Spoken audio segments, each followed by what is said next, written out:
Luigi? Hey, Mario, would you stop poking me? Did you ever see this part of Brooklyn before? I don't know where we are. I've never been here before.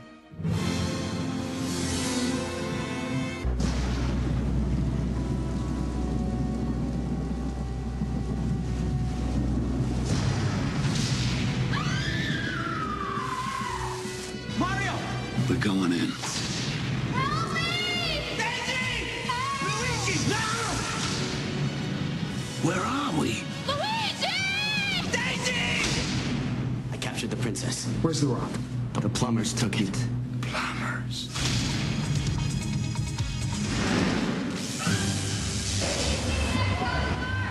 Inspired by the phenomenally popular Nintendo video game, Hollywood Pictures and Leitmotiv present the Super Mario Brothers. I got a feeling we're not in Brooklyn no more. Where you going?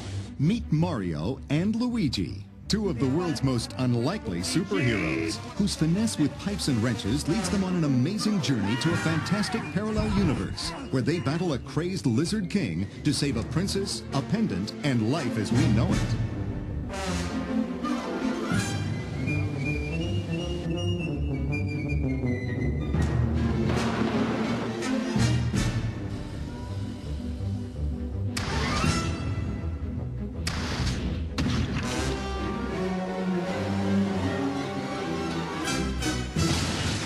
I used to do Shakespeare and wear tights, you know, but now I'm playing this little character that bounces up and down in a game. Once you started off with Mario and Luigi and what Mario and Luigi meant, then the natural process is the world they go into and who inhabits that world. You boys ain't from around here, are you? Brooklyn!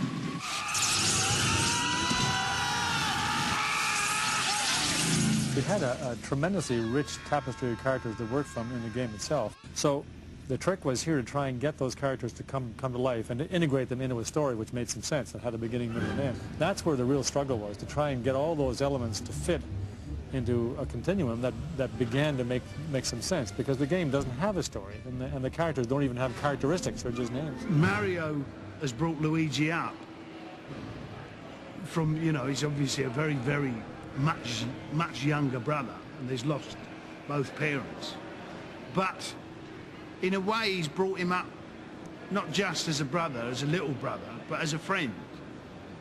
And like, he's always been his best buddy, really. Oh, why, thank you, sir. Well, thank you for the ride. Dinner. Do you eat? Yeah? Dinner? Sure. Tonight. Tonight? Oh. Okay. At 6 o'clock, all right? Be here. Great. Bye. What would you do without your big brother, huh? I'd like to give it a shot and find out. Ah, come on. Me and Mario come from a long line of great plumbers. It's like they're two average Brooklyn guys, hanging out in Brooklyn, taking care of plumbing and all that kind of stuff. And all of a sudden, we do this heroic act.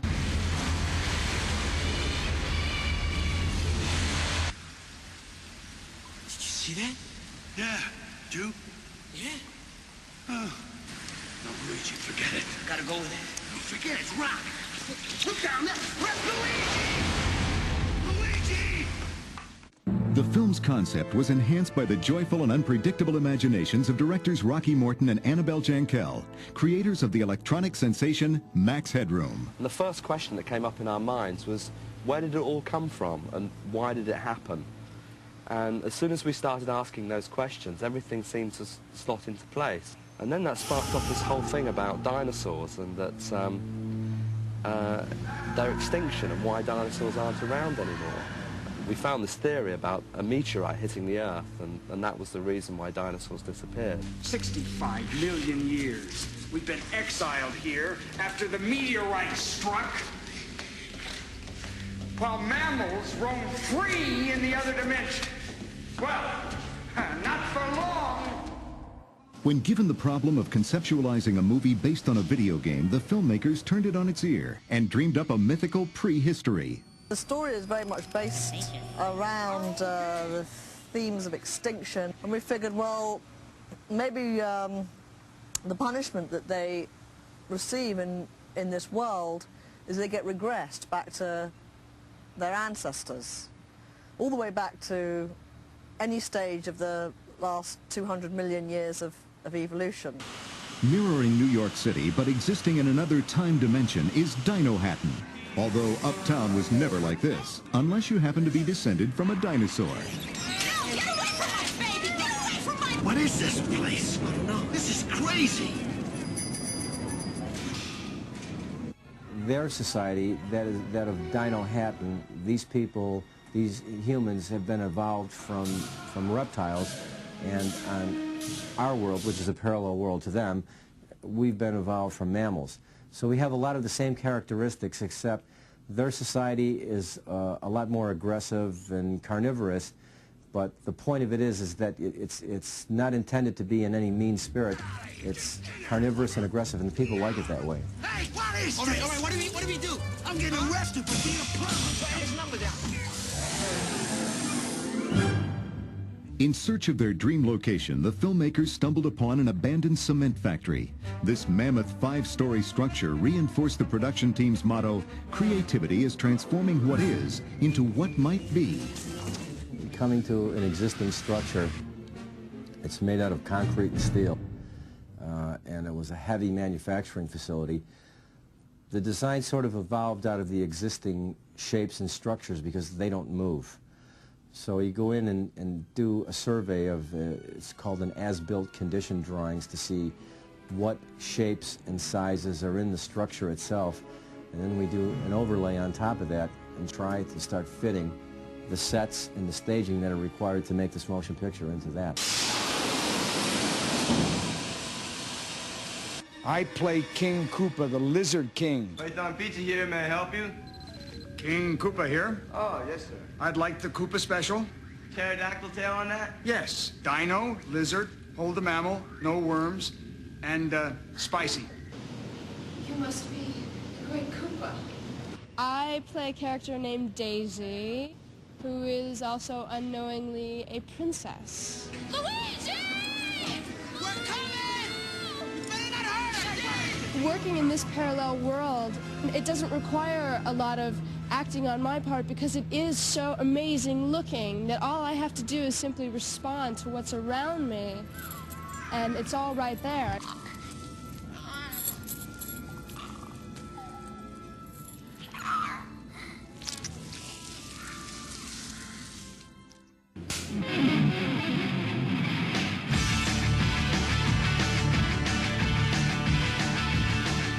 More than 1.5 square miles of plywood, 62 miles of lumber, and 150 tons of steel made this original set one of the busiest construction sites in the country.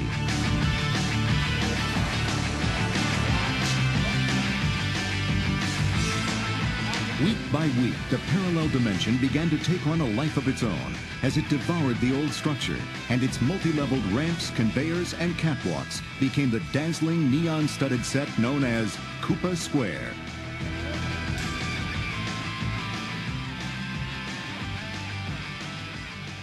I'm Spike. I'm Spike. He's Iggy. I'm Spike. I'm Iggy. I'm He's Spike. Spike. Excuse me, cousin. Hello, morons. Hello. I play Lena in the movie, and Lena is the villainess. And I play really Koopa's, what I think is the love of his life. But alas, as if you follow the plot, you'll find that he really is interested in this other girl, this Princess Daisy, who I just can't bear. Then I get the princess. Princess? I need the rock. Princess Daisy's come along, and she's young, and she's beautiful, and she's annoying. Now let me guess. Which one of you is Daisy? I think she's jealous. Daisy. This is getting weird. Daisy, the rock. As amazing as everything was that was built in front of the cameras, some scenes could exist only in the director's imaginations, until technological wizard Chris Woods came along. Hundreds of visual effects are used, pioneering a new generation of multi-layered effects that until now were unobtainable on film. It's not just the software that you want to use to create your effects, it's also very much the artists who we have. And we have some people who are some of the finest traditional artists, like matte artists and roto animation artists and graphic artists and so forth. And it's really the mix that is, again, just now possible with the technology of bringing really great fine artists and film effects artists together with this very high state of digital imaging technology that is going to give us a total set of shots, which I think will be the ultimate achievement that we're aiming for. You can't get rid of him! See you later, alligator.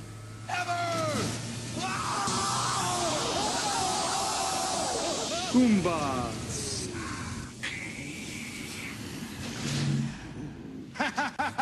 Goomba! Walk tall, be proud. Go Goomba! Join the Goombas! One of the brightest days on the set was the debut of the Goombas, King Koopa's de-evolved henchmen. Initially only background characters, the role of the Goombas was expanded because everyone found them so fascinating. We got pretty excited when the skins were run and the mechanics were going in, and you could move the eyebrows and the eyes, and all of a sudden something that was just made out of foam latex and aluminum and little pieces of steel and plastic became a real kind of person, and they all took on a character of their own. Even the ones that are in the same family that are painted a little bit different, when the puppeteer's inside, he's kind of an individual in himself, and so he puts his individuality into the character. And some are, you know, they float along the set, some kind of lumber along, and they all react differently to different people. You want a cigarette? I can't believe you're kissing up to this guy. Oh, Angelica, he's no worse than my boss. Stop pushing me! Is that Daisy? Daisy. Daniela? Daisy! You too! Daniela! I play Daniela from Brooklyn. And she's Mario's girlfriend and fiance. The Mario family history is sort of shadows everything because he's a very, you know, old world family kind of guy, and I think she's attracted to that. Hi, Mario! Get out of here!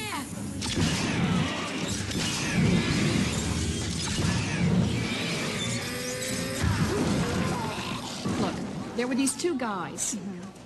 And they came in, Spike. Yeah, Iggy and Spike. And they came in and they just took us. We didn't mean to disturb you, but the plumbers, they're in the tunnel. They're on their way to the desert. What are you doing here instead of being in the desert, heading them off? What's our interaction with King Koopa? Fascist! Oppressor of the proletariat! Guy in charge. Egg sucker! Kill them! What does King Koopa do on his day off? Well, King Koopa on his day off tends to bathe. Throw me a bath. Well, he probably de-evolves people. King Koopa on his day off would do exactly what he does when he's working, and that's chase women. He's very evil. Where's my pizza?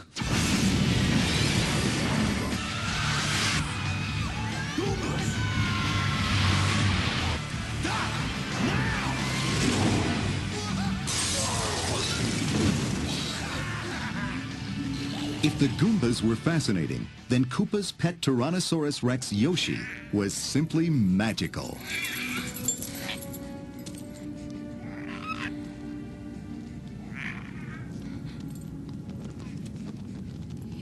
Go ahead and say it. Dinosaur. This heart-stealing creature is capable of 64 separate movements and operates with no less than 9 puppeteers.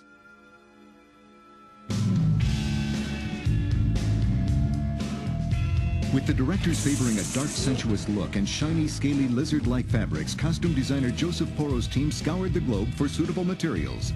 Imported details like spikes, ridges, and fangs were then added to the reptilian designs, keeping Dino Hatton's fashion look cutting edge. And working in some of these fabrics and some of these materials were really, really difficult. We made things out of them that I don't think ever been made out of them before. It was tough. You know, tailors make suits out of wool, so when you give a tailor patent leather and tell him to make a suit out of it, it's horrible. Come on, you need my help. Mammals. If you touch, I'll kill you. When special effects had to work on the set, it was Paul Lombardi and his team of 35 engineers who created a dazzling array of unique props, like de-evolution guns, flying boots, a 400-foot-long ice tunnel, and 27 crazy electric cars.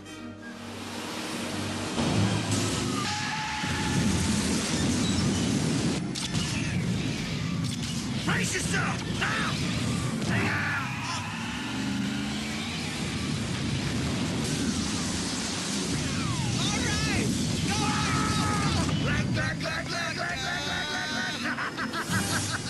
Oh, Mario's a great guy. He's really super. You should get to know him. He's so cool. He's got heroic qualities about him. The name's Mario. I'm your main man. You Ramadan, you can of Spain. Mario is Sweet, he's sensitive, he's got feelings, he's after cute, Daniela. He's very, You just want to hug he's him. very Anything you athletic. need, he's there. And he's very athletic.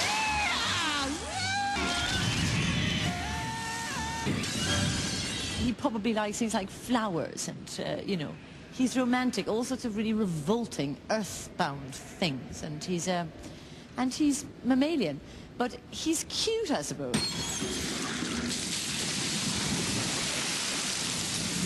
It's hard. That's what's so super about Mario.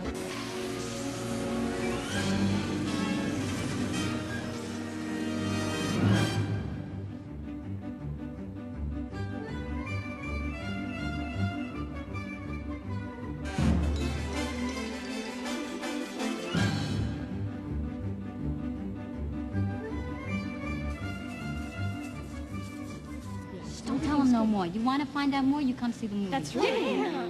Come see us.